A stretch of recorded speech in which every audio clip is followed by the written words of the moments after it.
Well, thank you for joining us once again. Welcome to Grace. Good to have you with us today for our study. Now, when we concluded our previous lesson, the fourth bucket of wrath that God promised would fall upon the nation of Israel, remember these buckets of wrath, He promised them that they would fall upon them. There were certain negative things that contained judgment sitting in these buckets to prove to them that they were not living up to that contract they signed on to there at Mount Sinai. They said they could live up to the law for their righteousness. God said, if you do, I'm going to bless you, but if you don't, I'm going to curse you. And He set forth 5 buckets of wrath. Your Bible's laid out, by the way, with the exception of Paul's epistles, according to these 5 buckets of wrath. So as we go through these buckets, we can see where we are in connection with God's program and plan with the nation Israel.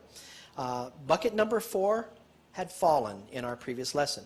Now, bucket number 4 called for God to bring a sword upon Israel to avenge the quarrel of His covenant. This is not a rain problem. It's not an enemy coming in, stealing crops and running. It's not about paying tribute in order to eat. This isn't an animal problem here, that animals, wild animals in the land. This is a sword. This fourth, you can see the increase of the seriousness of these buckets as they began to fall. God would bring a sword upon Israel. Let's take a quick look back at Leviticus chapter 26, where this bucket's described in verses 23 through 26, and we'll see what Israel could expect with the pouring out of bucket of wrath number 4. I will bring a sword upon you that shall avenge the quarrel of my covenant. It's almost like they're quarreling over this. We're doing it, you're not doing it. We're doing it, you're not doing it. Pardon me. And when you are gathered together within your cities, not because of wild animals, but because of the sword, I will send the pestilence among you, and ye shall be delivered into the hands of the enemy. And when I have broken the staff of your bread, here's famine. 10 women shall bake your bread in one oven. That's how little bread there would be to go around. They shall deliver you your bread again by weight, and ye shall eat and not be satisfied. So 2 issues here, a sword and famine. The fourth bucket of wrath would result in enemy invasion and severe famine coming upon the nation. The marker showing us the timing of the fall of bucket number 4, as I'm sure you'll recall, was 2 Kings chapter 10, verse 32. If we back up a verse to verse 31, we find why Israel was meriting, why they were actually calling for this fourth bucket to fall. Keep in mind that God was dealing with the nation at that time through her kings. So God was working with the kings, and as went the way of the kings, that was the way the nation would go. Verse 31, chapter 10, says this about a king named King Jehu, the king over the northern kingdom. 2 Kings 10:31, but Jehu, as some people pronounce it, Jehu, took no heed to walk in the law of the Lord God of Israel with all his heart, for he departed not from the sins of Jeroboam, which made Israel to sin. The next 2 verses, verses 32 and 33, mark the falling of bucket of wrath number 4 in response to King Jehu's defiance of both the law contract and the Most High God. Here it is, 2 Kings chapter 10, verse 32. In those days the Lord began to cut Israel short, and Hazael smote them in the coasts of Israel. Now the enemies come in. You can see the sword that God was bringing, and you know you're in that fourth bucket of wrath in Leviticus. From Jordan eastward, all the land of Gilead, the Gadites, the Reubenites, the Manassites, from Aroer, which is by the river Arnon, even Gilead and Bashan. So Hazael, king of Syria, was the king wielding the sword that God described to Israel in bucket number 4, described in Leviticus chapter 26, the portion we just read. As you can see on our illustration entitled Israel Cut Short, Hazael smote God's nation in the coasts of Israel. Whereas the people of Israel had initially settled on both sides of the Jordan River, they were now confined to the west side of the Jordan River as Hazael began to eat up their territory, encroaching on what belonged to Israel. Bucket of wrath number 4 called for invasion of the land, and this is precisely what was taking place as Hazael was carrying that sword, and Israel was reaping what they had sown by not making their confession that they'd failed the contract. By invading the land, King Hazael was performing a geographical cutting of Israel. That's what this cutting them short is all about. Now, as we look back at our illustration entitled The 5 Buckets of Wrath, in your Bible again laid out according to these 5 buckets, where Israel's program is concerned, we can see that 4 buckets had already fallen upon the nation. There was a single bucket remaining, only 1 bucket left to fall, bucket number 5, and that bucket number 5 had yet to fall upon Israel. This final bucket would complete Israel's education in their need to have the Most High God exercise His name on their behalf and to do so graciously. So this final bucket of wrath was designed to bring them to their knees and bring them to that point where they realized that they had no capacity in themselves to become that peculiar treasure unto God. No ability to become that nation above all nations, that holy nation, that kingdom of priests, through any work in any manner of the flesh. When this final bucket is empty, as we said, Israel will have learned the lesson of who they are not, who God is, and therefore the absolute necessity of casting themselves upon His name and relying solely upon Him to become for them what they could never be able to become for themselves or for Him, because there would be no capacity in the flesh to do that. Now, as we think back to our previous session, when bucket of wrath number 4 fell, King Jehu was on the throne of the northern kingdom. And I'm giving you some northern, southern kingdom kings here because this is what the book of 2 Kings is all about. The kingdom was divided, we know that, earlier on, bucket of wrath number 2. The kingdom was divided into a 2-realm situation. And so now we have the king of the northern kingdom. The king prior to King Jehu was King Jeroboam, as you can see. And King Jeroboam had allied with King Ahaziah of the southern kingdom. They were going to team up and work together to fight against the Syrians. They were always battling Syria. But because of the behavior of both of those kings, God told Elisha, his prophet, for the second and third bucket of wrath, to send a prophet to anoint Jehu to replace Jehoram as Israel's king. After which Jehu was directed to totally destroy the entire house of Ahab, which would include both Jehoram and Ahaziah, because those two came from the house of Ahab.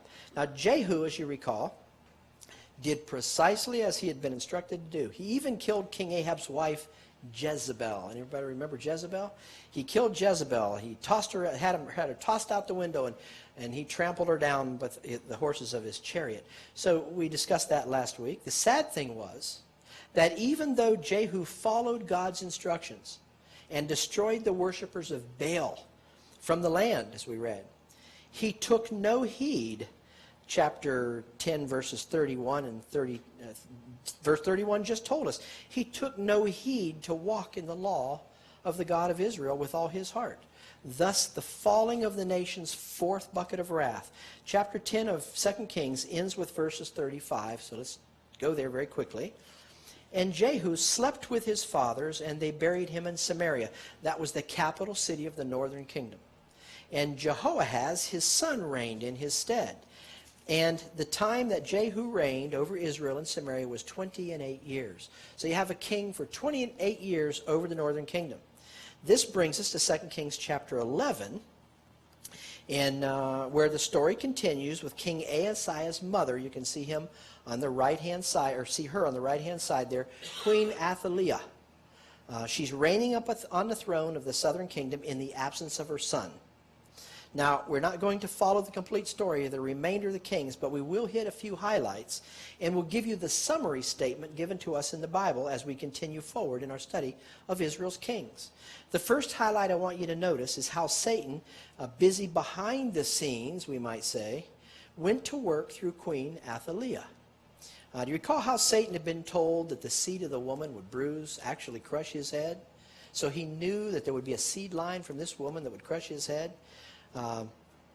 What Satan had wanted all along was to eliminate the seed line from which that promised seed would come.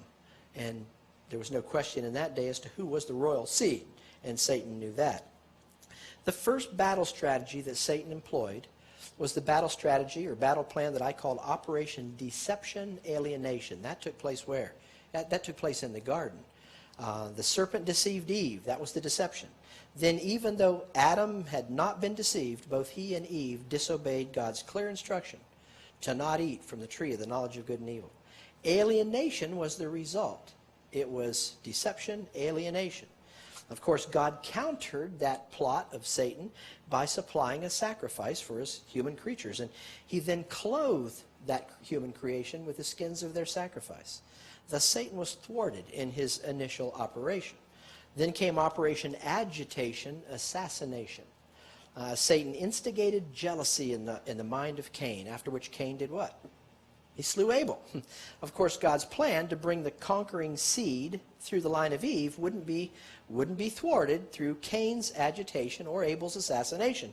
Adam and Eve would have additional children, and the seed line would now pass through Seth. So Satan had been thwarted once again in his plan to eliminate the seed. Satanic operation number 3 was what I've called Operation Infiltration Degradation. Why not degrade the seed line by way of infiltrating that seed line through the use of some of the rebellious angelic creation? This satanic intervention resulted in the giants that were in the land in that day. As we discovered in our earlier studies, God fought on Israel's behalf, and Israel would eventually defeat those giants who had been in the land that was promised to Israel. I've called Satan's 4th major battle strategy Operation Extermination Annihilation. The idea with this operation would be to exterminate the entire seed line and exterminate that seed line altogether. Just get rid of it. How could a promised seed conqueror come through a non-existent royal seed line? The plan was simple: wholesale genocide that would come through not one but several attempts, as we're going to see through the Bible. I'm sure some of you recall the attempt that came through Pharaoh in the days of Moses. Do you recall that? And how Moses had to be hid in the bulrushes there.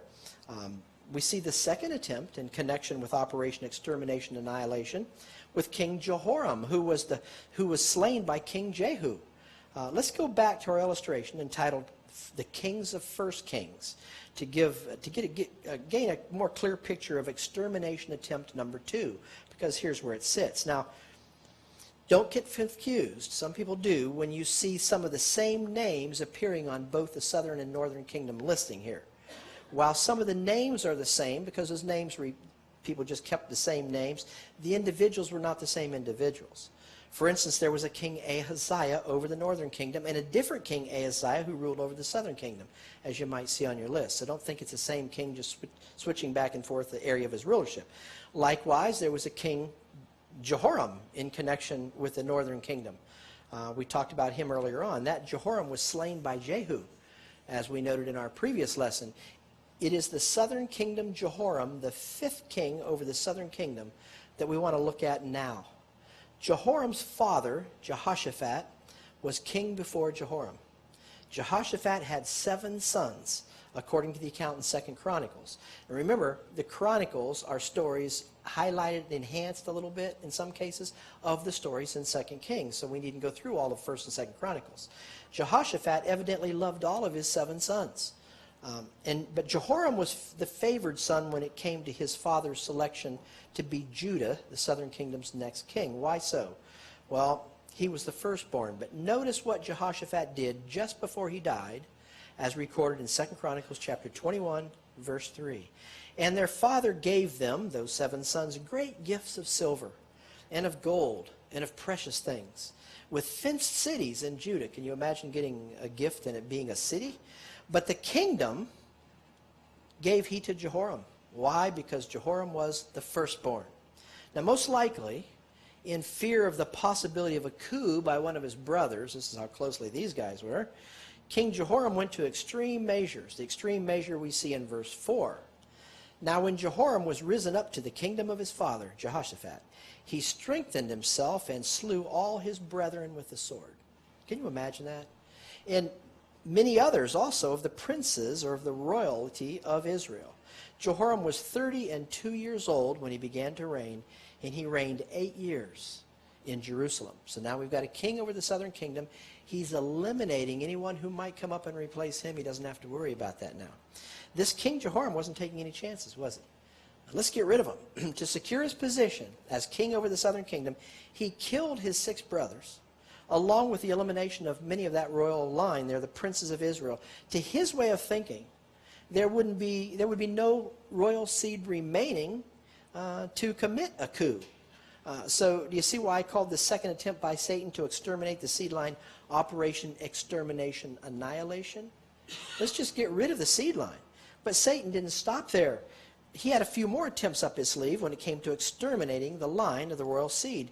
His third attempt took place in the 11th chapter of the book of 2 Kings, where we are right now, as Queen Athaliah took the throne over the southern kingdom after the death of her son Ahaziah, the king killed by Jehu's men when Jehu pulled the bow back and let the sword fly, or the arrow fly. I think you'll spot this immediately, this extermination attempt, as we look at the opening verse. What was the first project that Queen Athaliah undertook as she became the ruler over the southern kingdom? Well, here it is in chapter 11 rather, verse 1 of 2 Kings. And when Athaliah, the mother of Ahaziah, saw that her son was dead, she arose and destroyed all the seed royal. Now, she's going to be the only one. These people were vicious, were they not? How would you like a mother or some brothers of this sort? How did God thwart Satan's third attempt to exterminate the seed line? The answer is sitting in verse 2. Because she destroyed all the seed royal with an exception. Look at verse 2 in chapter 11. But Jehosheba, the daughter of King Jehoram, sister of Ahaziah, took Joash the son of Ahaziah and stole him from among the king's sons, which were slain, and they hid him, much like Moses, even him and his nurse, but not in the bulrushes, in the bedchamber from Athaliah, so he was not slain. So they've hidden one away. They've hidden an infant away. Now, I place Satan's Operation Extermination Annihilation prior to his subversive plan called Operation Corruption Religion. You think Satan would like religion? Oh, he'd love it. He'd love any attempt that man could make to try to earn his righteousness through his performance. So, yes, Operation Corruption Religion was something that Satan was very much interested in. And it began, really, back in the days of Moses, when he was an infant, before the giving of the law, was that extermination annihilation attempt. Of course, with the giving of the law, Operation Corruption Religion came into full swing. But the nation Israel was corrupted by the nations around them, as we've seen on and on here, as God's people began serving the gods, little g, of the nations around them. Precisely what God had warned them against. The religion side of the operation came through the pride nature resident in the people of Israel. The pride nature resident in all mankind that we inherited from Grandpappy Adam, as we've said many times. The people of Israel assumed themselves to be capable of obeying the law of Moses in order to gain acceptance with God by way of their performance. They thought they could do it. God proved them to be wrong. Israel's buckets of wrath were sitting there, and then it began tipping on Israel to prove to them, you're not doing it, you're not doing it. You think you're doing it, you're not doing it. How could God thwart Satan's plan called Operation Corruption Religion? The answer is righteousness before God would come by way of belief, not by way of behavior. So that plan was thwarted. We'll see some future attempts in connection with Operation Extermination Annihilation in our studies ahead. But for now, let's get back to the book of 2 Kings and continue our look at the rulers of both kingdoms, northern and southern. Jehoiada was the high priest during the days of Queen Athaliah of the southern realm, the southern kingdom. It was Jehoiada, the high priest, and Jehosheba, King Athaliah's sister, or Queen Athaliah's sister, actually King Ahaziah's sister, who had stolen the infant Joash away so that Queen Athaliah could not have her nephew slain.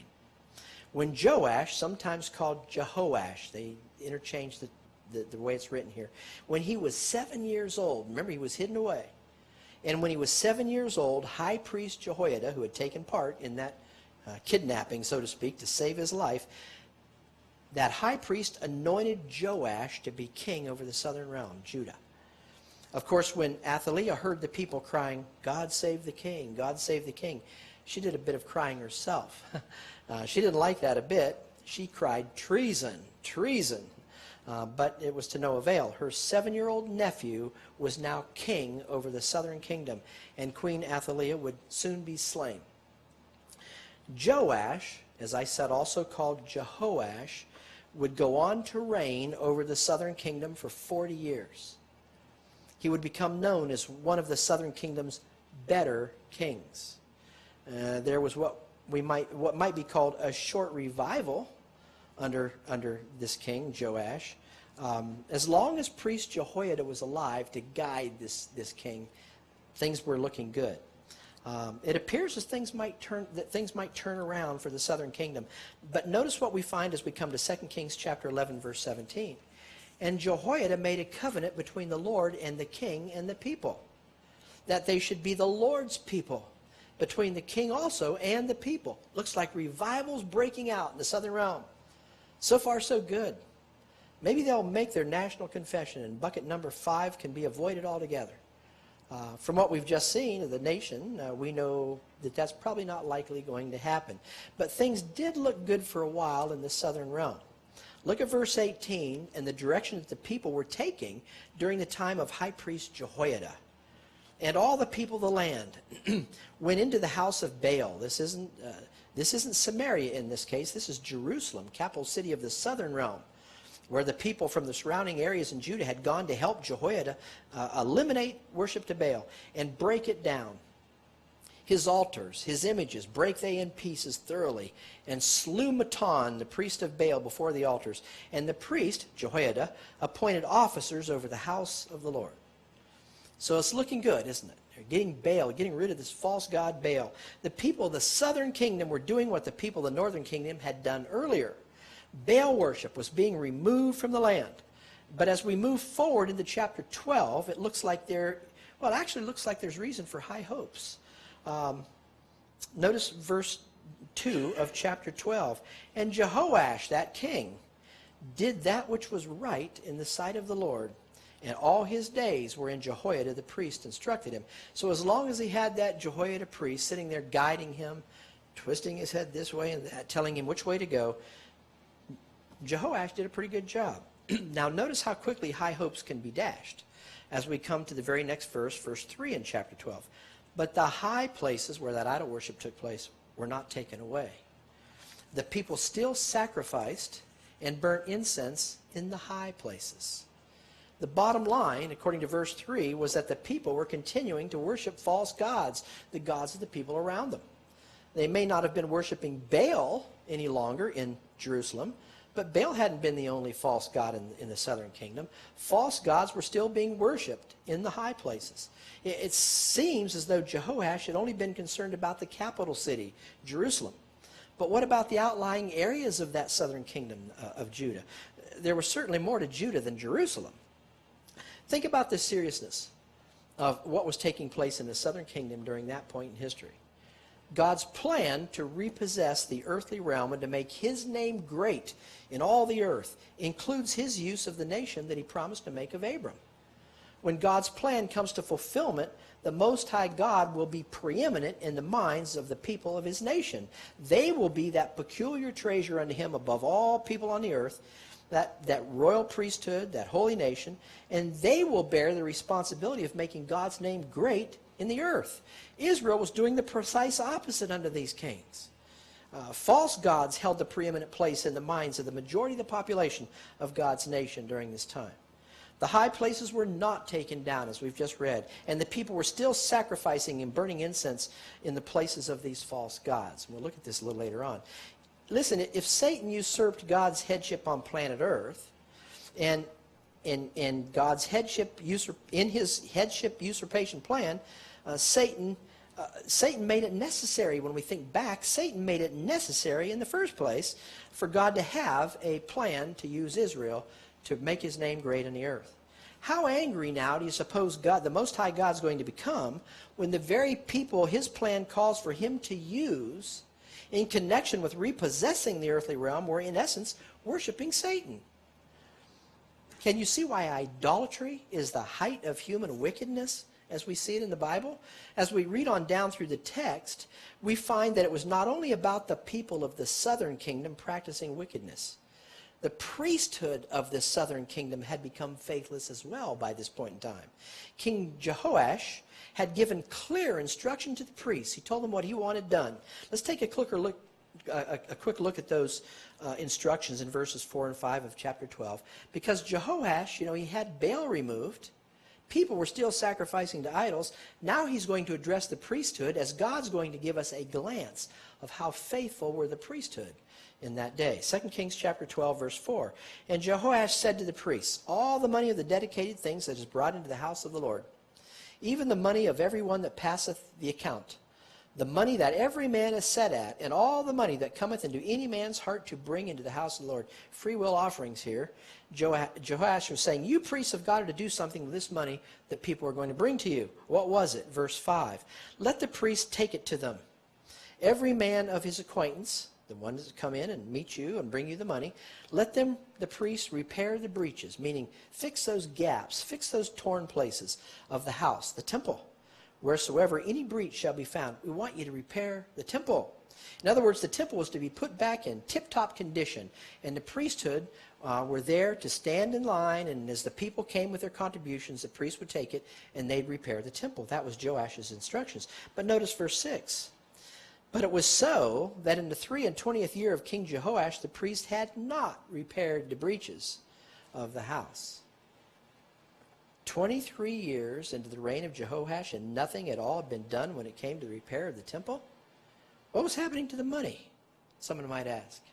Well, it appears that the hearts of the priests were no different from the hearts of the people, does it not? The priests were collecting the money all right, and they were keeping it, but they were not doing with that money what King Jehoash had requested they do with it. Fix the temple. So they had to be called on the carpet. And that's precisely what King Jehoash did. Notice verse 7 as it carries the story forward here. Then King Jehoash called for Jehoiada the priest and the other priests, and said unto them, why repair ye not the breaches of the house? Now therefore receive no more money of your acquaintance, but deliver it for the breaches of the house. In other words, don't collect it for any other reason. What's going on with the money here? I told you it was for repairing the house. Don't collect it for any other reason. If you take it, use it for the purpose for which it was supposedly collected. That's what he's saying. The faithlessness of the priesthood was about to become apparent. Look at the priest's response. All that is with exception of the high priest, Jehoiada, in verse 8. And the priest consented to receive no more money of the people, neither to repair the breaches of the house. They weren't complying at all. They were non-compliant. At the very least, it could be said that they hadn't committed to take a collection and then hadn't taken it. They never committed to take a collection in the first place. They didn't want to be any part of it. So high priest Jehoiada had to force the issue. He had to, in a very real sense, take matters into his own hands, which he did. And he promptly did that. Verse 9 reveals it. But Jehoiada the priest took a chest and bored a hole in the lid of it and set it beside the altar on the right side as one cometh into the house of the Lord. And the priest that kept the door put therein all the money that was brought into the house of the Lord. He took a chest and he bored a hole in the top of the chest. Now think about this. This was not about sin offerings and sacrifices here. This was about contributions given to restore the temple. The high priest, in essence, were to take, not the high priest, the priests were to take everything brought to them, but what were they doing with it? They were keeping it. And so here the high priest has to bore a hole in a chest. That was his plan. They're taking the money, I got away. I won't let that money be in their eye shot. They won't see it. He took a chest, he bored a hole in the lid of it. Evidently, had the money hit the hands of the priests, the collection Jehoash had called for would have been a lost cause. And Jehoiada, he knew that. He wouldn't even let them keep looking at what was compounding in the chest. Put it in the hole, in the box, guys. We'll take care of it. We'll build the temple. So the priests, they had to be left out of the collection equation, so to speak. They couldn't see what was being offered. Jehoash had devised a way to keep the money out of the view of those who just may have kept it because they'd been keeping it all along.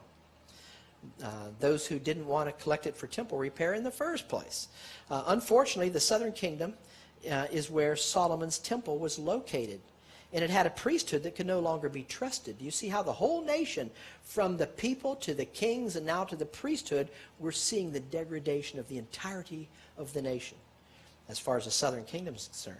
So through these stories, God is showing us very clearly not only the degradation of the people, the degradation of their kings, and now he's put the degradation of the nation's priesthood out on the table for our careful consideration. He wanted everyone who would be reading these stories later on down the road to have no doubt in their minds as to the worthiness of Israel to merit that fifth bucket when it came time for that fifth bucket to fall. Is it any wonder when we come down to verse 17 that we see more of the fourth bucket of wrath, what that bucket of wrath held, continuing to pour upon God's people, and that it was affecting both the northern and the southern kingdoms? Notice that pouring of the fourth bucket continue in 2 Kings chapter 12, verse 7, the sword coming upon Israel. Then Hazael, king of Syria, went up and fought against Gath and took it. And Hazael set his face to go up to Jerusalem. Wow, things are getting serious now. This fourth bucket's beginning to look very serious. Hazael had the capital city of the southern kingdom directly in his sights. He was bent on conquering Jerusalem. Once he had their capital city, my goodness, he would have had the entire southern kingdom. It would have been his. But notice where Hazael's forces were fighting in verse 17. They were fighting against Gath, the Bible says. And if anyone recall Gath from our previous sessions, Gath had been Goliath's hometown. Goliath had come from Gath. Gath is where David had gone in his flight from Saul. Now Gath was where Hazael had gone in his quest to conquer the southern realm. And what's more, Hazael conquered Gath, we were just told in the verse. He took it. Now, before, Hazael had taken everything to the right side of the Jordan. Now where is he? He's almost to the Mediterranean Sea as he's taken Gath. No longer was the pouring of Israel's fourth bucket of wrath just about cutting Israel short to the east of the Jordan River, we might say. After Hazael conquered that territory, as you can see on the Gath map we've provided there, his forces had advanced deep inside Israel's western territory, nearly to the border of the Mediterranean Sea, as we've said. Israel's fourth bucket of wrath had the southern kingdom in a stranglehold. In an effort to appease the Syrian king and get out from under that stranglehold, perhaps even save the destruction of the temple, if not the southern kingdom itself, the kingdom of Judah, notice the quick action taken by Jehoash, the king of that southern realm, as we come to verse 18 in chapter 12. And Jehoash, king of Judah, took all the hallowed things that Jehoshaphat, Jehoram, and Ahaziah, his fathers, kings of Judah, had dedicated, and his own hallowed things that he had dedicated, all the gold that was found in the treasures of the temple of the house of the Lord, and in the king's house, and he sent it to Hazael, king of Syria. A payoff. Here's a payoff. And it worked. He, Hazael, went away from Jerusalem. So King Jehoash had, in some sense, saved the day. But he had to pay his way out of that dilemma. What a deplorable situation was taking place in the southern kingdom. In order to save face and field, in a manner of speaking, territory, the territory of their very capital, Jehoash had to pillage the temple of the Lord. He had to rob from God's house to save his head and to save the land. Of course, it wasn't as though the people of the southern kingdom had been honoring the Most High God in the first place, had they? For the most part, the people of the southern kingdom were continuing to sacrifice to false gods and to burn incense in the high places, as we just learned there in chapter 12, verse 3. While they had every opportunity to cry out to the Lord, to make their confession, the nation had failed the contract and then cast themselves upon the Most High God by calling upon the Lord to exercise his name on their behalf graciously. They continued their course of dishonoring the Lord and honoring the false gods of the peoples around them. Now, if you think that pouring out of bucket of wrath number 4 was for the southern kingdom only, as we see it really Hazael's way into the land, take a look at what was going on in the northern kingdom during that time. Northern kingdom, Israel. Here it is in 2 Kings chapter 13, beginning with verse 1.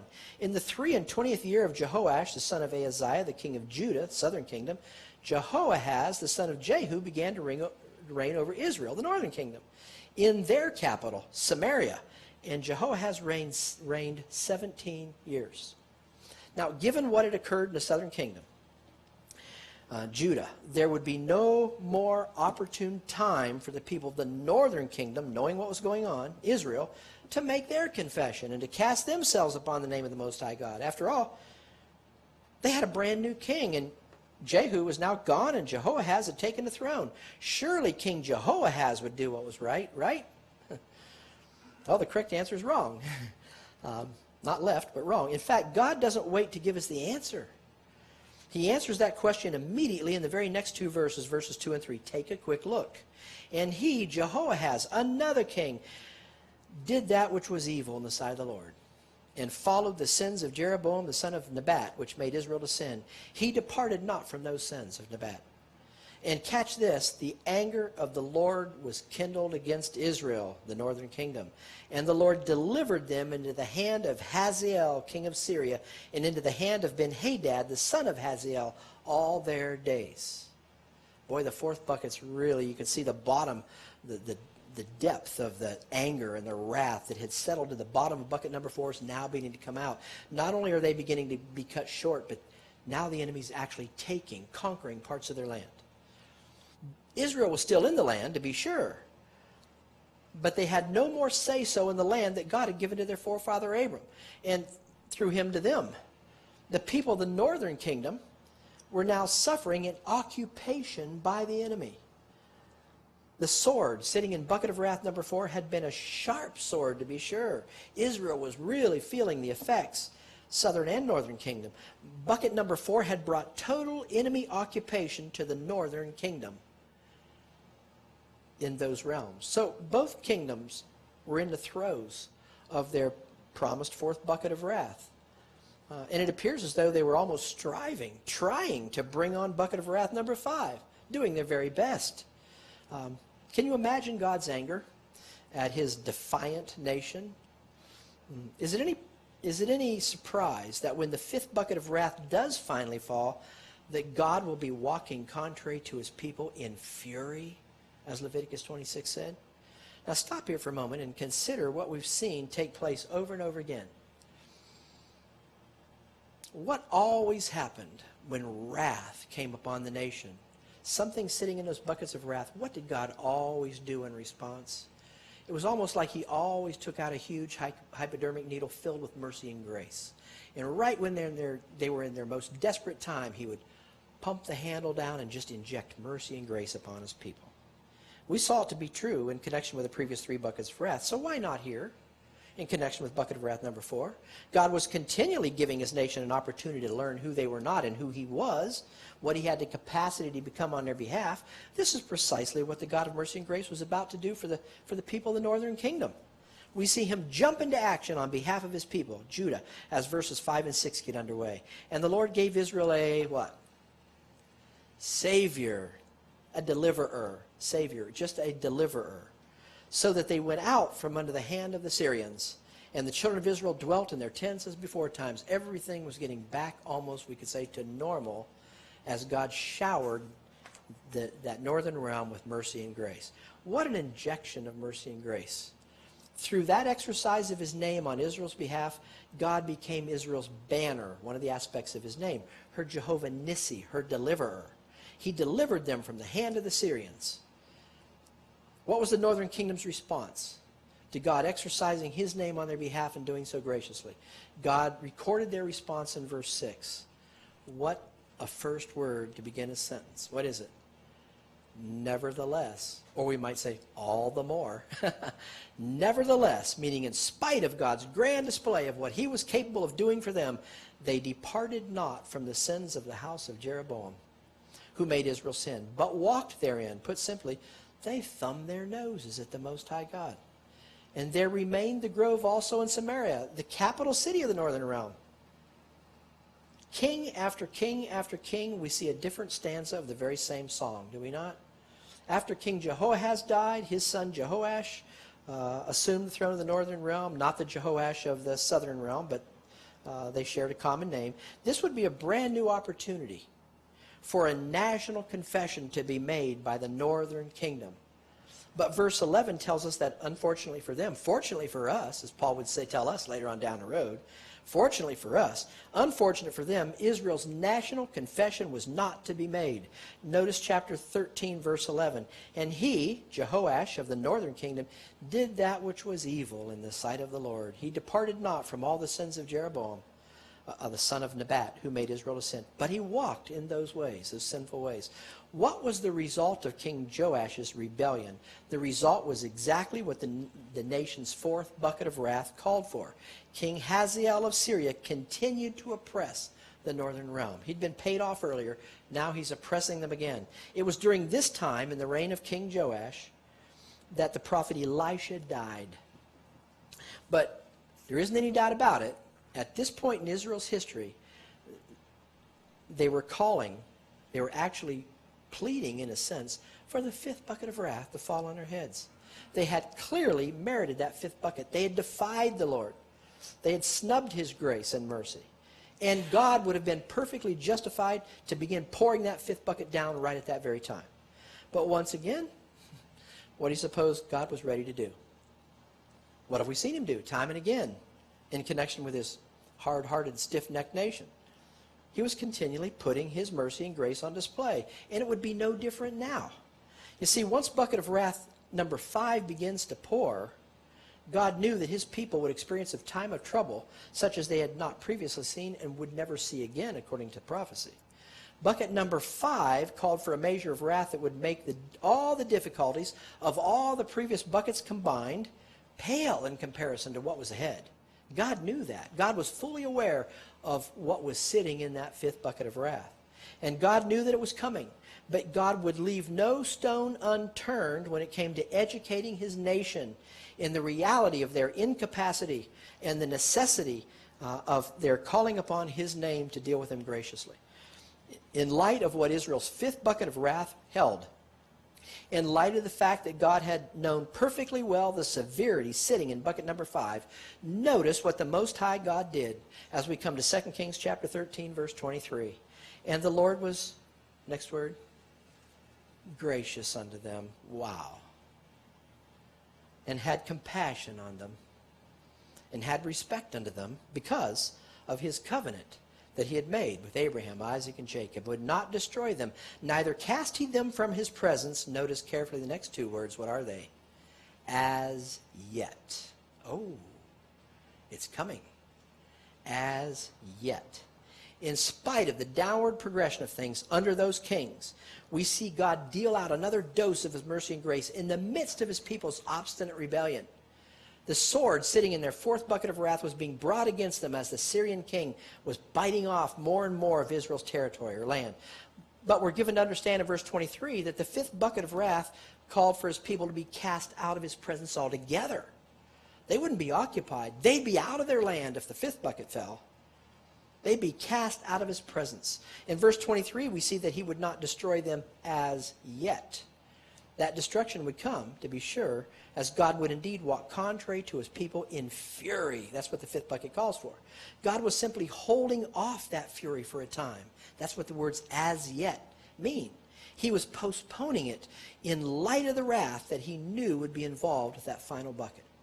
How did God postpone the pouring of bucket of wrath number 5?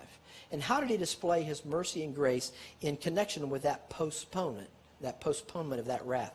For the answer to that, we need to continue reading with verses 24 and 25 as we come to the conclusion of 2 Kings chapter 13.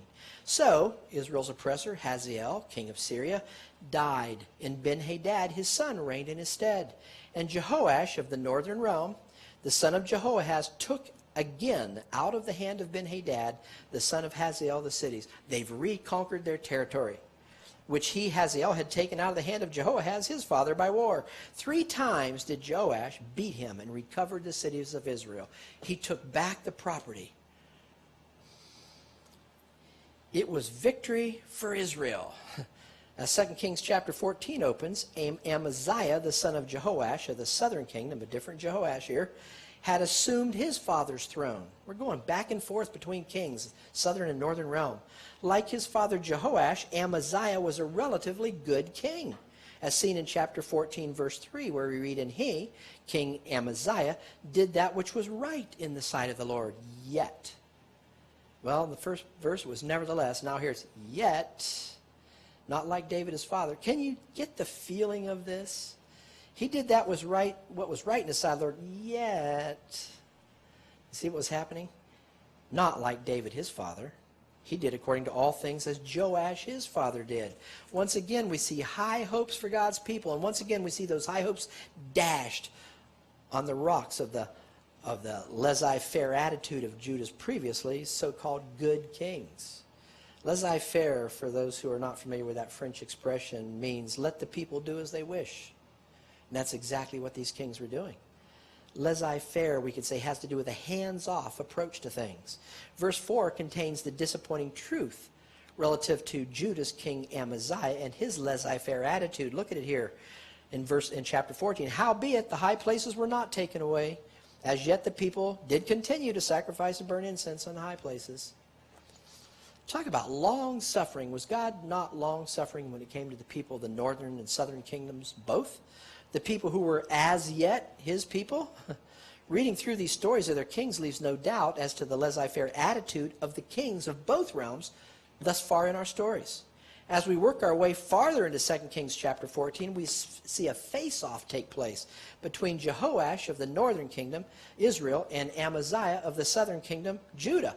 The two kingdoms did not only have to contend with Syria coming against them, they were now having to contend with one another. They were fighting between themselves.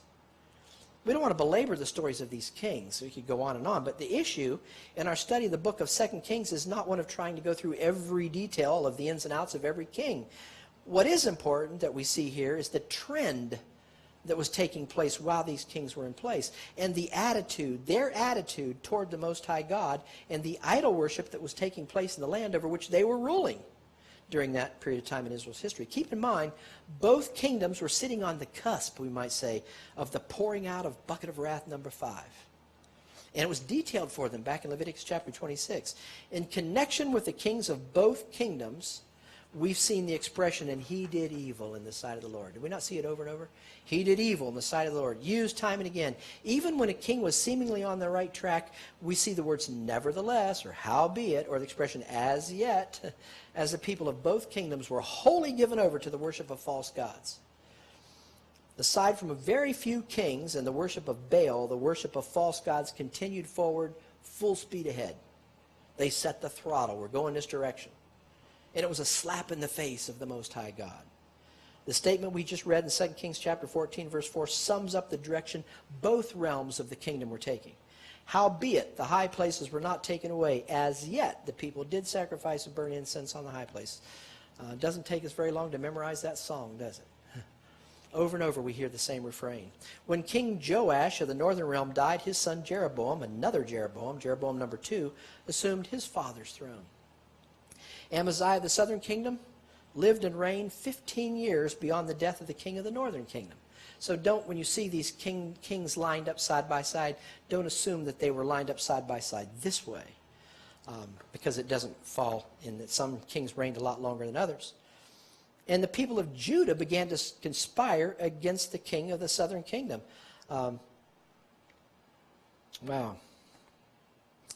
After Amaziah of the southern kingdom died, the people of Judah took Amaziah's 16-year-old son, Ahaziah, and they made him king.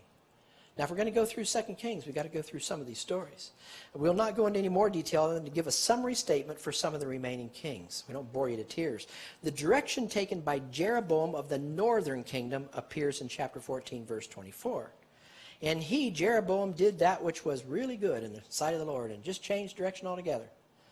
"He did that which was evil in the sight of the Lord. He departed not from all the sins of Jeroboam, the son of Nebat, who made Israel to sin."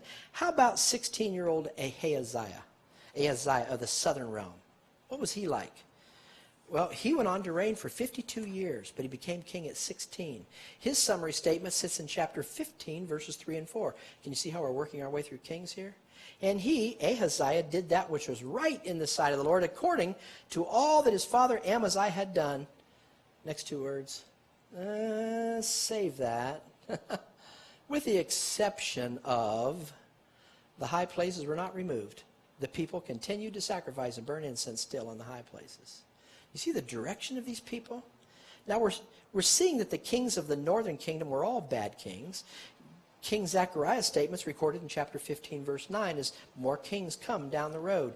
And he, Ahaziah, did that which was evil in the sight of the Lord, as his fathers had done. He departed not from the sins of Jeroboam, the son of Nebat, who made Israel to sin. The track record of the kings of both realms is a monotonous story. It would bore us to tears if we didn't really know what was lying on the horizon should that fifth bucket of wrath fall. And what are they doing? They're calling for it. They're begging for it. They're pleading for it. They're saying, bring it on. We don't care. And they continue to sacrifice to these false gods. And can you imagine God's anger as it was building below the surface?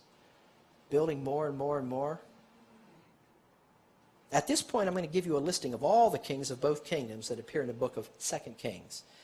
And we have this listing. It'll be on the website shortly, and you'll have both listings, the kings of 1 Kings, the kings of 2 Kings.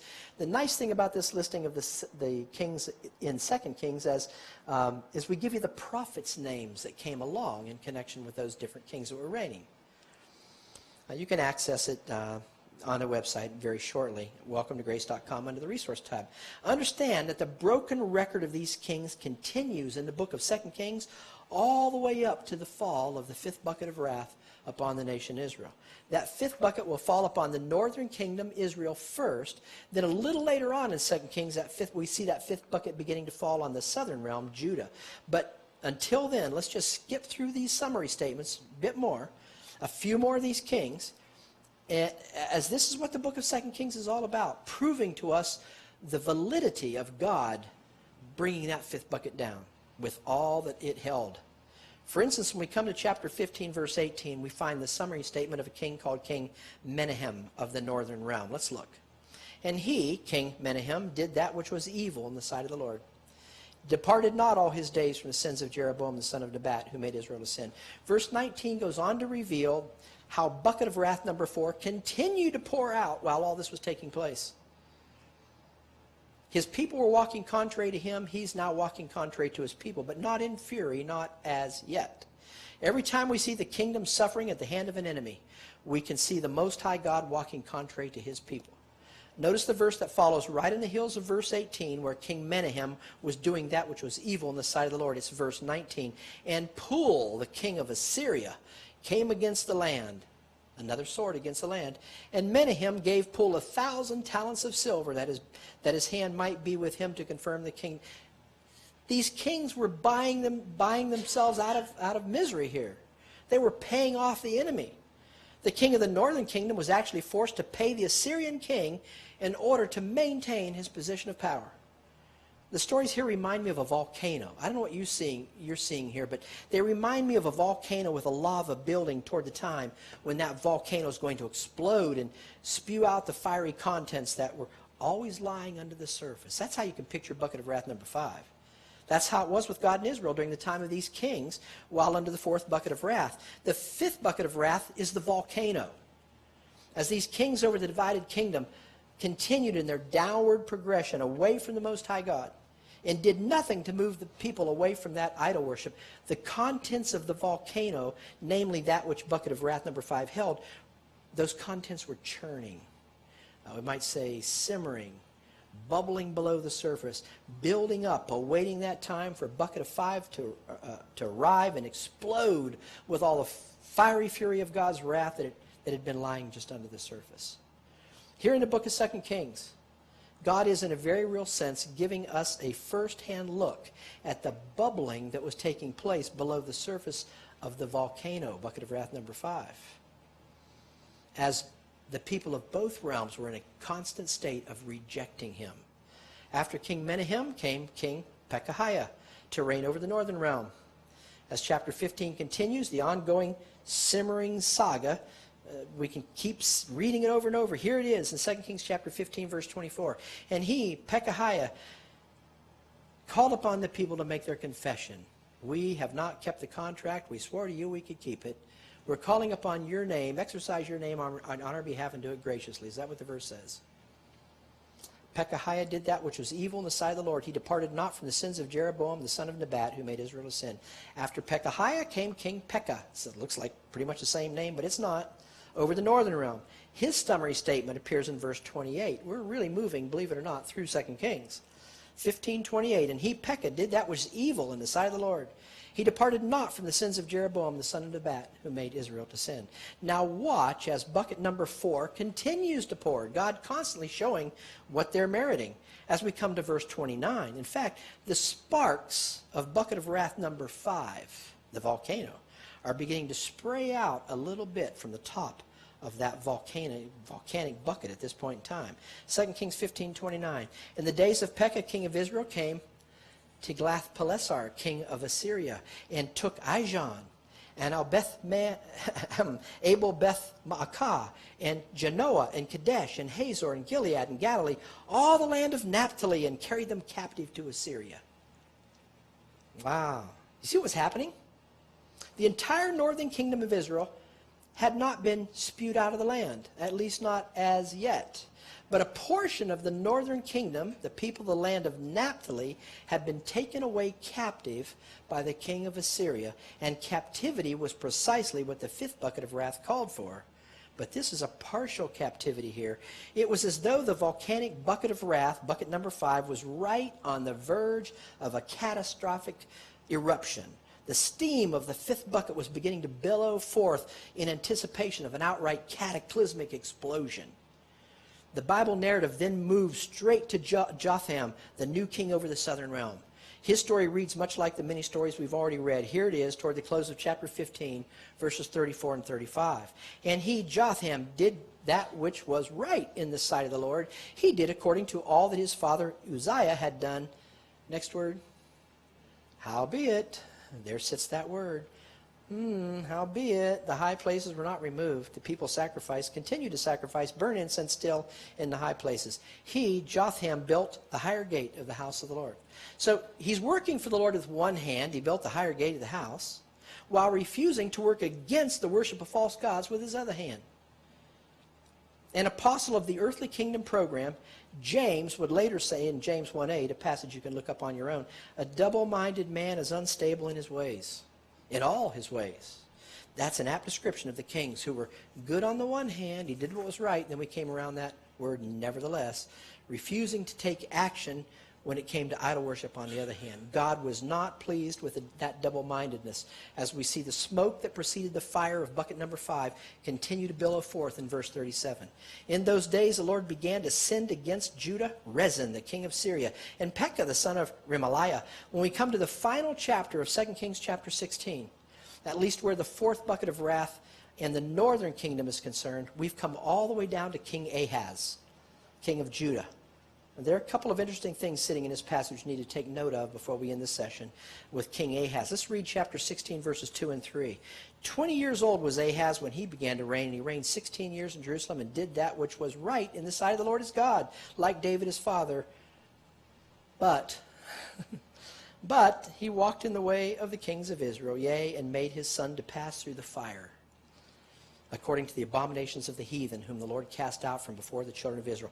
King Ahaz himself fully engaged in idol worship, even to the point of laying his infant son, on the sacrificial altar, as this artist's depiction illustrates. He was arguably the most evil, the most wicked, the most vile king ever to reign on the throne of the southern kingdom. One source states that they would heat this idol up with fire until it was glowing red hot. And then they would take their infants and place them into the arms of that red-hot idol Molech. Can you imagine? Talk about shaking a fist in the face of the Most High God. King Ahab was shaking both fists in God's direction as he was participating in this most heinous pagan ritual to the false god Molech. This gives a whole new different perspective in which to view King Solomon, who built a high place to Molech, does it not? 2 Kings 16:4, and he, Ahaz, sacrificed and burnt incense in the high places, and on the hills and under every green tree. The idol worship of that day always took place in the hills and the high places. The expression in 2 Kings is echoed in 2 Chronicles chapter 28, verse 4. He, Ahaz, sacrificed and also burnt incense in the high places and on the hills and under every green tree. Any of you recall another passage in Scripture where it talks about the hills? How about Psalms 121, 1 and 2? I will lift up mine eyes unto the hills, from whence cometh my help. My help cometh from the Lord, which made heaven and earth. Do you see it there? I don't have that. There it is. I will lift up mine eyes unto the hills. Okay, it's been suggested that since there isn't any punctuation in the Hebrew, nor is there in the Greek, that the punctuation being added by the translators would perhaps be better put in a different place or different punctuation. How about if Psalms 121 verse 1 read this way, I will lift up mine eyes unto the hills, question mark. From whence cometh my help, question mark. My help cometh from the Lord, which made heaven and earth. That would make sense in light of Jeremiah's statement in Jeremiah chapter 3 verse 23, where the prophet wrote, truly in vain is salvation hoped for from the hills and from the multitude of mountains. Truly in the Lord our God is the salvation of Israel. You see something there? The prophet Ezekiel added this part, his part in Ezekiel chapter 6 verse 3, where he wrote this about the hills and the high places. And say, ye mountains of Israel, hear the word of the Lord God. Thus saith the Lord God to the mountains and to the hills, to the rivers and to the valleys. Behold, even I will bring a sword upon you, and I will destroy your high places. Now you can do whatever you want with that, but I bring it to your attention in light of where Israel's idol worship was being conducted. And we've just seen that take place in regard to the idol worshiping King Ahaz of the southern realm. The smoke had been billowing from the volcanic judgment sitting in Israel's bucket number 5. It was building up, the lava of that bucket number 5, building underneath, just underneath the surface. What should we expect to see next? Would you say it might be time for the 5th bucket of wrath, the cataclysmic explosion of that 5th bucket to begin to erupt? Well, in our next section, session, we'll examine that outcome. For now, we'll close it off right there. But you've seen the trend of the kings. The ruination of Israel's rulers, and thus the ruination of the nation.